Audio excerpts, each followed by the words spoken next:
हिमाचल में नशा तस्करी के मामले थमने का नाम नहीं ले रहे हैं।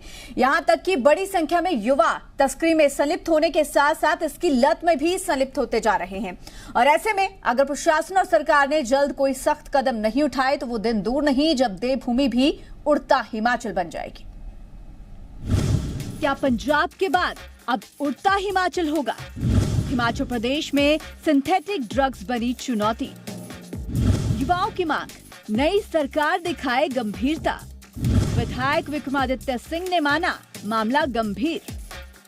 पंजाब के बाद अब हिमाचल प्रदेश में चिट्टा, स्मैक, LSD, MDM जैसी जहरीली दवाइयों का नशा अपने पैर पसारता नजर आ रहा है और आंकड़े चौंकाने वाले हैं। नशे के सौदागरों का पहला निशाना हिमाचल के युवा हैं। आज की तारीख में देवभूमि हिमाचल प्रदेश में सिंथेटिक ड्रग युवाओं को निगल रहा है। हिमाचल प्रदेश पुलिस की ओर से दिए गए आंकड़ों के मुताबिक प्रदेश में साल 2021 और 22 में 30 नवंबर तक NDPS के तहत 2,959 मामले दर्ज हुए हैं, जिनमें से 4,116 लोग गिरफ्तार हुए हैं। गिरफ्तार किए गए आरोपियों में 171 विदेशी नागरिक हैं। चरस के बाद अब कोकेन, LSD, हेरोइन, MDM, चिट्टा जैसे सिंथेटिक ड्रग्स प्रदेश के युवाओं को अपनी जकड़ में ले रहे हैं। प्रदेश के युवा भी इस कदर नशे के फैलते कारोबार से परेशान हैं कि सरकार से इसे लेकर सख्त से सख्त कदम उठाने की मांग कर रहे हैं। किस तरीके से देखते हैं कि युवाओं में जो ये सिंथेटिक ड्रग्स का चलन बढ़ता जा रहा है वो हिमाचल के लिए कितना खतरनाक है? सर, सबसे पहले तो आपका धन्यवाद करना चाहता हूँ, आप इस विषय में मेरे को बोलने का मौका दिया। पहली बात है सर कि जैसे पिछली सरकार में देखा ना कहीं मतलब इसका हम अपने सिरमौर की बात करते हैं, वहाँ पे कहीं ना कहीं मुद्दे हुए हैं, पर हम वर्तमान सरकार जो हमारे अपने CM साहब, और हम चाहते हैं कि वो वर्तमान समय इस पर अंकुश लगाए और जो लगातार बढ़ रहे हैं इस मामलों को मतलब कहीं ना कहीं संज्ञान लेकर इस पर अपना एक्शन करें। आप किस तरीके से देखते हैं कि ये ड्रग पैडलर्स जो हैं वो शिक्षण संस्थानों को टारगेट बनाते हैं? युवाओं को कैसे बचना चाहिए और सरकार को क्या अब सीरियस होने की ज़रूरत है? सिर्फ कानून सख्त करने से कुछ नहीं होगा? हाँ जी, सरकार को बहुत ज़रूरत है कि वो इस मुद्दे मतलब इस चीज़ पे बहुत सख्त हो सके, क्योंकि आजकल के बच्चे जो है बहुत बिगड़ गया है इस चीज़ में। मतलब पढ़ाई से उनका बिल्कुल तरीके से मन भटक गया है, वो सिर्फ एक नशे के पीछे अपनी लाइफ को बहुत बर्बाद कर रहे हैं। तो हम यही चाहते हैं कि ये सब चीज़ें बंद हो जाए। कितना खतरनाक है हिमाचल के भविष्य के लिए ये सिंथेटिक ड्रग्स? सर, ये तो सबसे ज़्यादा खतरनाक है। आज की पीढ़ी में जो भी नया आ रहा है वो ड्रग्स की ओर ही उनका ज़्यादातर ध्यान रह रहा है, वो और किसी भी एक्टिविटी या किसी भी चीज़ में आगे नहीं बढ़ पा रहा है। तो अगर इसे ख़त्म ये वाली सरकार करेगी तो बहुत ही प्रावधान होगा। आप किस तरीके से देखते हैं कि ये प्रचलन जो है वो युवाओं के लिए कितना खतरनाक है, हिमाचल के लिए कितना खतरनाक है? बेशक हर सरकार वादा ज़रूर करती है, लेकिन इम्प्लीमेंटेशन में जो है वो ढीला रवैया जो है वो देखने को मिलता है। हाँ जी, ये बहुत ख़तरनाक है ड्रग्स जो है, और हम जो वर्तमान सरकार है उससे अपेक्षा करते हैं कि ये जो है इसको ख़त्म कर देगी, क्योंकि ड्रग्स से जो है जो फैमिली है उसमें जो नशा करते हैं लोग, उससे जो फैमिली डिस्प्यूट है वो भी इंक्रीज होता है।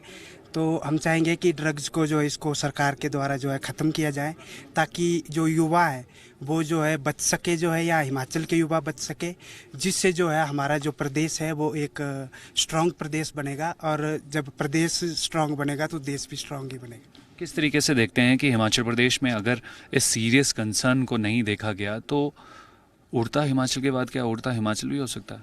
बिल्कुल सर, हो सकता है। इसके लिए मैं ये बताना चाहता हूँ कि हिमाचल सरकार को चाहिए कि इसके लिए छात्रों को शिक्षित किया जाए और इसके बारे में जागरूक किया जाए, और साथ ही साथ इस पर स्ट्रिक्टनेस लाई जाए, और जितना हो सके इसको बच्चों को जागरूक करके इसमें जल्दी से जल्दी हमें ऐसा करना चाहिए कि इसकी स्ट्रिक्टनेस करके इसको बंद करना चाहिए। कोशिश ये करनी चाहिए कि इसको बंद कर दें।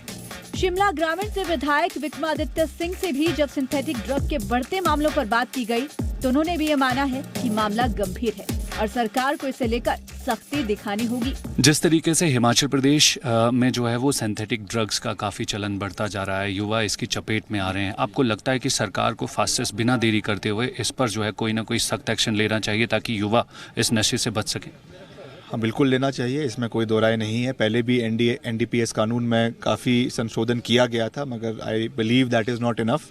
उसके लिए हमें जो है केवल कानून का संशोधन कर कर ही ड्रग्स कम होते हैं, ऐसी बहुत सी स्टडीज़ आई है जो इसके कॉन्ट्ररी है। कानून सख्त करना एक पहलू है, मगर उसके साथ साथ अवेयरनेस क्रिएट करना दैट इज़ वेरी इम्पोर्टेंट। युवाओं को सही राह पे ले जाने के लिए अच्छे एवेन्यूज़ एम्प्लॉयमेंट के पैदा करना वो भी बहुत ज़रूरी है, क्योंकि कोई भी युवा जो है वो खुशी में ड्रग्स नहीं लेता है। बहुत से युवा डिप्रेशन में जाकर ड्रग्स लेते हैं। कोविड काल में बहुत लोगों की नौकरियां छूट गई, कोई अपने मानसिक प्रॉब्लम्स है, किसी की घरेलू प्रॉब्लम्स है, कईयों की आर्थिक समस्या हैं, उससे निपटने के लिए जो है वो ड्रग्स का यूज़ करते हैं। तो हमको सोसाइटी में कैसे बदलाव लाना है, इन चीज़ों के ऊपर भी ध्यान देने की आवश्यकता है। तो केवल इसे हमें कानून के संशोधन के पहलू से ना देखकर इसे एक ब्रॉडन होराइजन से देखने की आवश्यकता है, जिसके बारे में हम सरकार से भी वार्तालाप करेंगे and in the times to come हम इस पे और कार्य करने का प्रयास करेंगे। वाकई आंकड़े चौंकाने वाले हैं। अफीम, चरस, हेरोइन, कोकेन जैसे खतरनाक ड्रग्स की बढ़ती तस्करी प्रदेश के युवाओं को अपनी चपेट में लेकर प्रदेश और देश के भविष्य में कालिख पोतने का काम कर रही है। जाहिर तौर पर युवाओं को भी जागरूक होना होगा और सरकार को भी नशे के खात्मे के लिए बेहद गंभीर होना होगा। ड्रग्स के बढ़ते चलन और इन मामलों के बाद जो है ये मामला काफी गंभीर हो गया है। ऐसे में युवा वर्ग और यहाँ के लोग सरकार से डिमांड कर रहे हैं कि जल्द इस तरीके के ड्रग पेडलर्स और नेक्सस को तोड़ने के लिए सरकार कड़े कदम उठाए। कैमरा पर्सन अशोक सोनी के साथ संदीप सिंह, जी मीडिया शिमला।